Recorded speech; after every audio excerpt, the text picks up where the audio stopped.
Welcome to Co-Startup on TV Africa Network. I am your host, Eugene Oseboateng. Behind every successful business startup is a compelling story about the owner's journey, the growth of the business, the challenges and hurdles they had to overcome to be successful.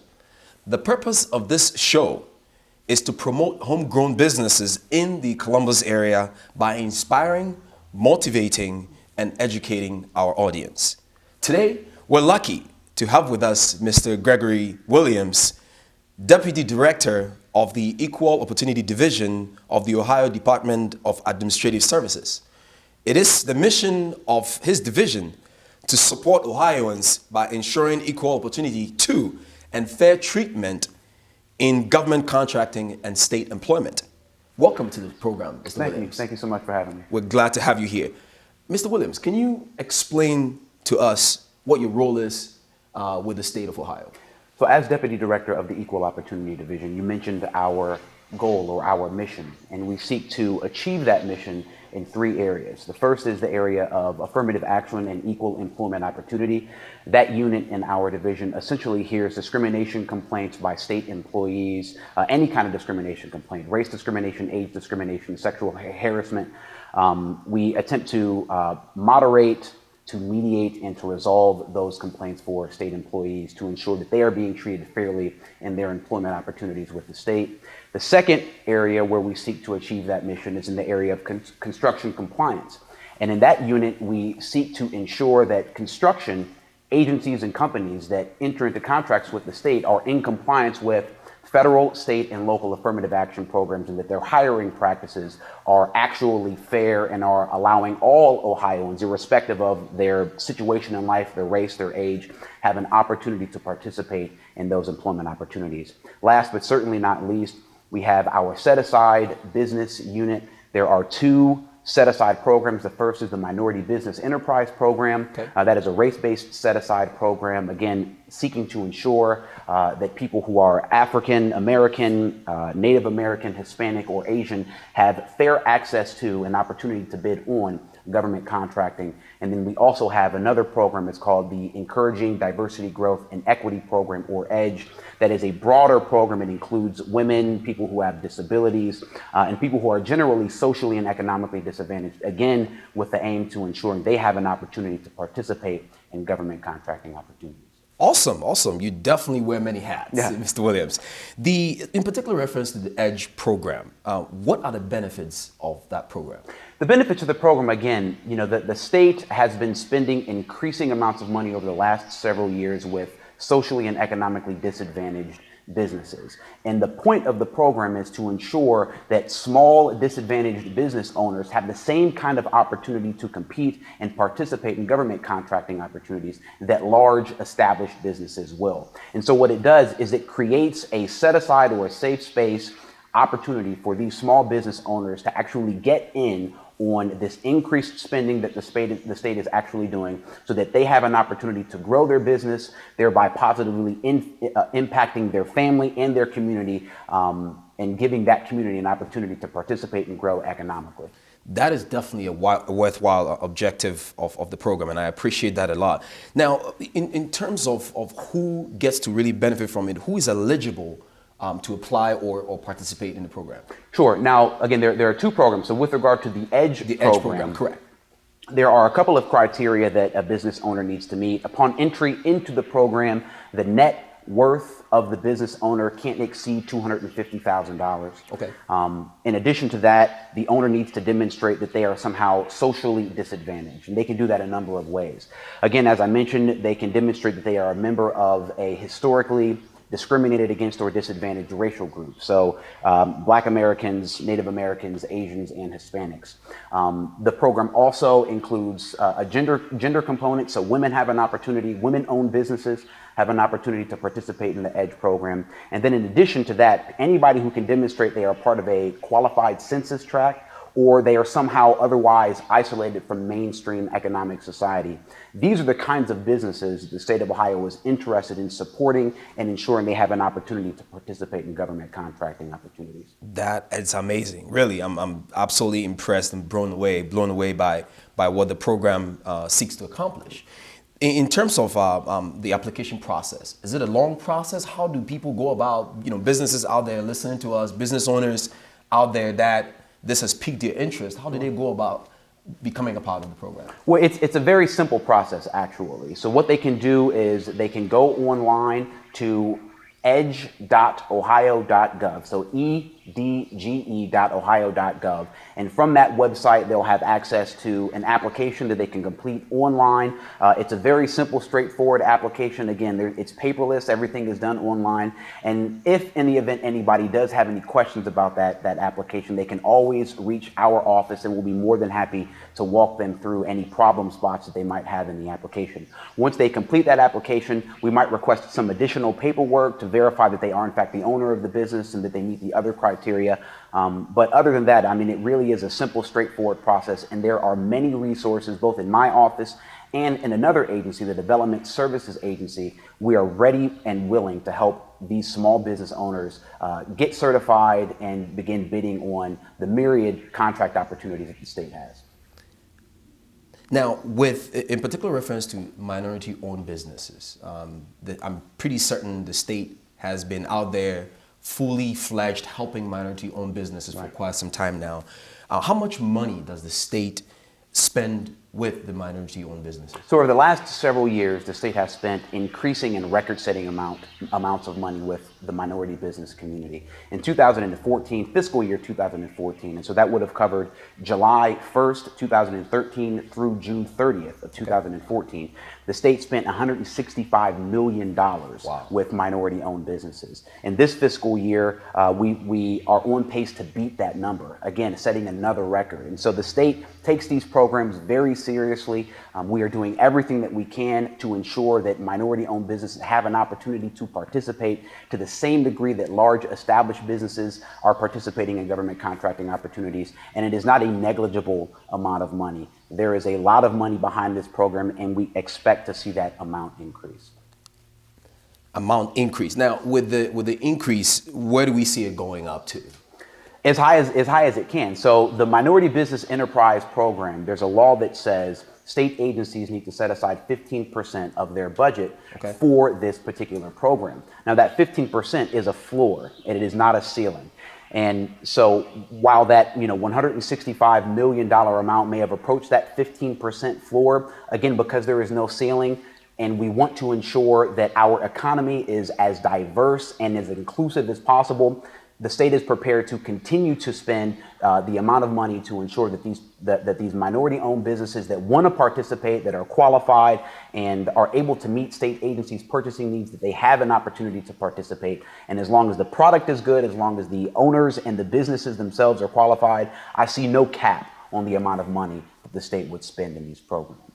Indeed, because I think from everything you've said so far, the state is putting all these resources out there to not only help minority-owned businesses, but really to help small businesses, small startup businesses like our audience to really ratchet up and get up and be able to expand, really expand their borders. Absolutely. I understand you have an upcoming event of interest to most of our listeners, the business owners out there in our community, called the Ohio Expo, or the Ohio Business Expo. Yes, sir. Can you tell us the purpose of the expo? So the purpose of the Ohio Business Expo is to give small minority-owned and women-owned businesses an opportunity to network with and to meet state agency procurement officers and purchasing officials who are actually making purchasing and contract decisions on behalf of state agencies, so that they have an opportunity to explore where partnerships exist. So if a state agency is in need of a particular good or service, this business expo will give minority-owned, women-owned, and small businesses an opportunity to get in front of these purchasing personnel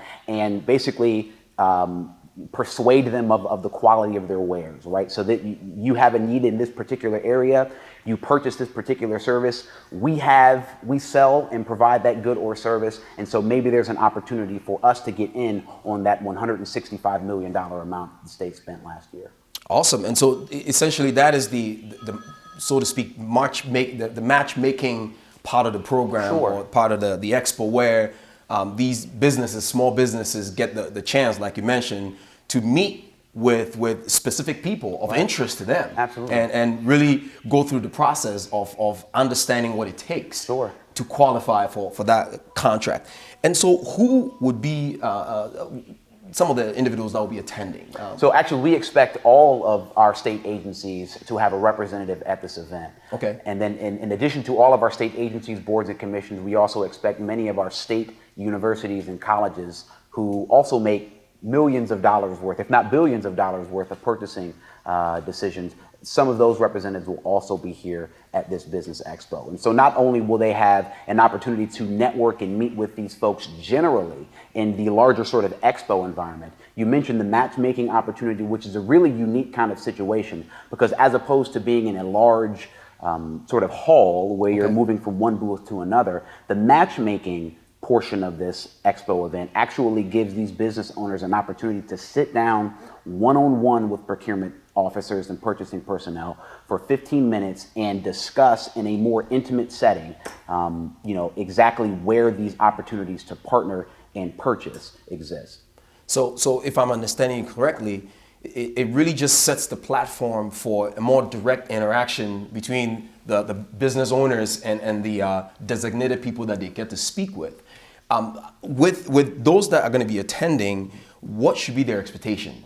After the program after the expo is done with, what should be their expectation? What can they expect to be the follow-up to it? What can they look to accomplish by being a part of this? I think, at the very least, to establish relationships and also to have a better idea of what purchasing decisions agencies are making. And so what we'll have available and what we've had available for many years on our website are projection plans. Okay. And what these projection plans show is over the next fiscal year, for example, these are the kinds of goods and services that we expect to purchase in this upcoming fiscal year. This event will give these small business owners an opportunity to explore in more detail what those projections are, when they expect to be made, how much money they expect to be spent on those particular goods and services, and to really flesh out that information so that they're more equipped and ready and prepared to bid on those opportunities when they come up for procurement. Absolutely, and I like the idea of the fleshing out, because frankly, so much of what a person might find on the internet might just be guidelines. Right. And in between those guidelines are additional details that it takes somebody holding your hand. It takes somebody pointing out to you that, look, this information you're providing is best to structure it in this way if you really want us to take a good look at what you're presenting. Right. So I think that's also very, very great. When and where is the expo going to be happening? The expo is on March 25th. It's at the Aladdin Shrine Center out near Easton Town Center Mall. Okay. It's going to be registration starts at 8 o'clock. The event itself begins at 9 and it will go until 1 o'clock that afternoon.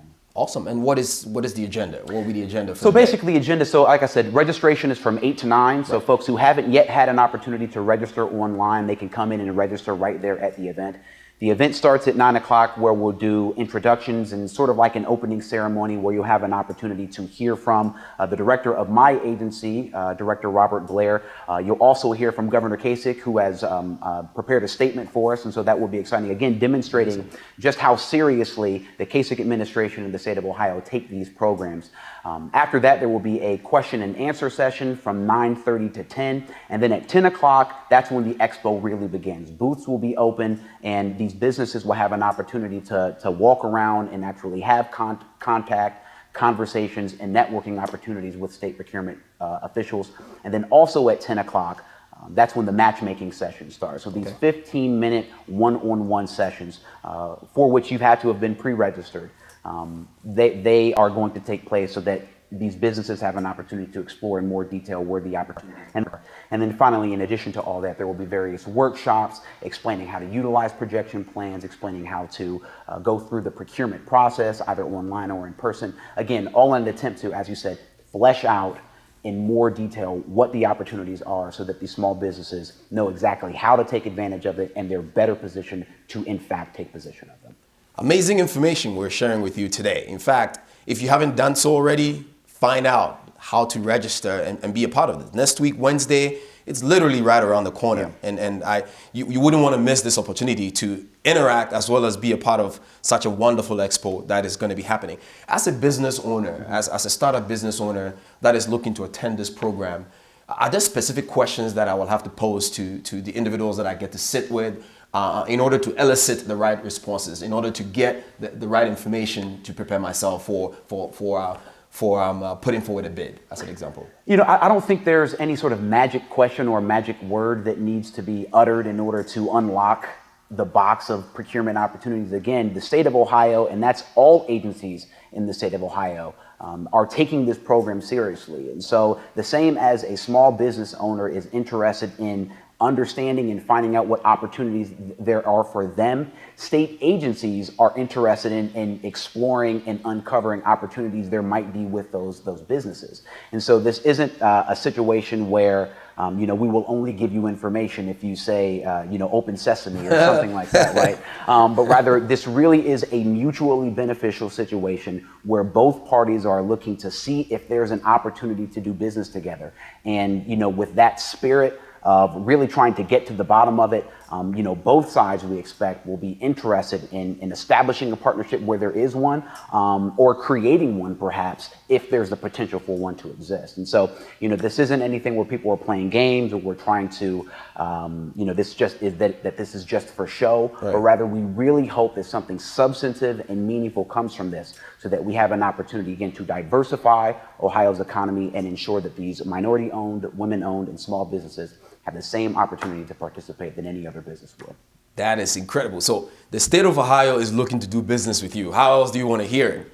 Be a part of this, absolutely. Now, for that business owner that is looking to attend this program, are there any materials that they need to bring to show to the procurement officials? Sure. I mean, you bring business cards, bring you know, if you have a business plan or if you have anything that demonstrates, you know, sort of what your capability and your quality is, bring something that will demonstrate what kind of goods and services that you would provide.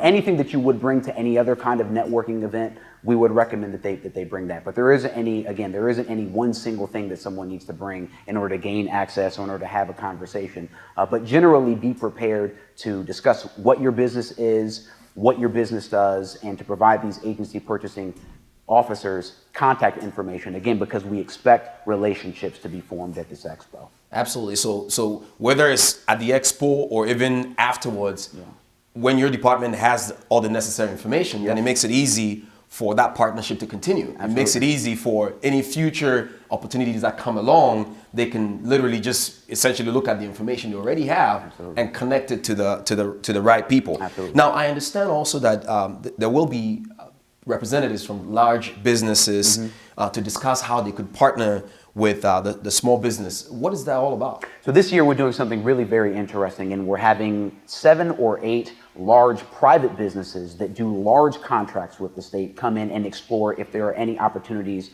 for them to partner with minority-owned, women-owned, and small businesses. These large contractors, what the state is doing now is we're requiring these large contractors to set aside a particular portion of that contract to utilize MBE and edge businesses. And so with that as their background, they are actively seeking, in the same way the state agencies are actively seeking, where the opportunities are so that they can be in compliance with the contractual obligations, and more generally, so that they are helping to ensure that Ohio's economy is strong. Because if it is strong generally, it will obviously be strong for them. So that's just another opportunity for small businesses to partner with people who are doing business with the state so that they have a fair opportunity to participate in government contracting. Awesome. Now, earlier on you mentioned what the Kasich administration is really doing in this area. Right. Why are they so glued to it? Why is this of importance to the Kasich administration? That's a fantastic question, and you know, without being glib, and I'm not trying to be glib, the bottom line is he just thinks it's the right thing to do. So the MBE program is something that's been around since 1980. Governor Kasich was actually a representative in the State General Assembly back in 1980 when this bill was passed into law. Over the last several years, unfortunately, the promise that's been backed by the law hasn't been met. And when Governor Kasich took office, he recalled that he thought it was a good idea when he was a part of the General Assembly that passed it in the first place, disappointed that it hadn't been lived up to over the last 35 years, and really took action to ensure that the right things were being done to ensure that our state economy is diverse, it is inclusive, because if it's not, it's really not sustainable. So, not only is there an economic benefit, but quite frankly, he just thinks it's the right thing to do, and it is. It's not just about business, but there's a moral component to it also, right? I mean, we want to, without the opportunity to participate in the economy, communities can't be strong, schools can't grow, children don't have food or opportunity to really grow and develop as they should. All of that starts with a good job. And this is his effort to reach out to the minority and small business community to ensure that they have the same kind of opportunities that anybody else in the state would. So the bottom line is, it's just the right thing to do. Just the right thing to do. So we're, in a sense, a domino effect, so to speak, is being created where you build people up to set up businesses, you build people up to work with the state, and it has that trickle-down effect that everybody gets to benefit from it. So absolutely, I think it's a catchphrase that I'm going to adopt myself. It's the right thing to do. Let me go back for a second to the Ohio Business Expo. Is there a charge for admission? No charge. And how about parking? No charge for parking. Absolutely free to the participants. Anybody who wants to come, if they're registered, if they have a business, if they sell a good or a service that the state is interested in, come out. Open to all. Show up. Absolutely. Show up. No charge to get in. Absolutely. No charge to park. Absolutely. So, in general, and after everything that is said and done, are there any other events sponsored by the state Equal Opportunity Division that would be of interest to my audience? Sure, there are a couple. The most recent is going to be what we call the Martin Luther King Jr. Holiday Commission Oratorical Contest. That's taking place in April. This is an opportunity for grade schoolers to demonstrate that they understand Martin Luther King Jr.'s dream, that the state is and the country is moving forward with regard to those efforts, and just giving them an opportunity to articulate how the dream has impacted them, the sort of changes that they expect to see as the next generation coming in, and giving them an opportunity to demonstrate that they have the oratorical skill and just the ability, and even at a young age, to lead the country one day and to lead the state one day, and to demonstrate that they are interested in diversity in the same way that Dr. King was. Awesome. And how do people nominate someone? I have a son that I would love to nominate. How do people go about nominating somebody for that award? Sure, they can go to the Martin Luther King Jr. Holiday Commission website, which I think is linked to our website. It's das.ohio.gov/EOD. There is a link on there where they can nominate somebody for that award. Absolutely. Once again, thank you so much, Mr. Williams, for really availing yourself for this such a wonderful opportunity for us to interact with you. My pleasure. You've shared a lot of information, and we really appreciate that. My audience appreciates that because, again, if nothing at all, I personally walk away from this knowing that I can sign up and be a part of the expo and learn a lot more about how the state is looking to do business with me, as well as how these ginormous big companies out there are also looking to do business with me. So that is absolutely wonderful. Once again, we thank you for your time here. And this has been TV Africa Network, co-startup. Tune in next time. We will see you again.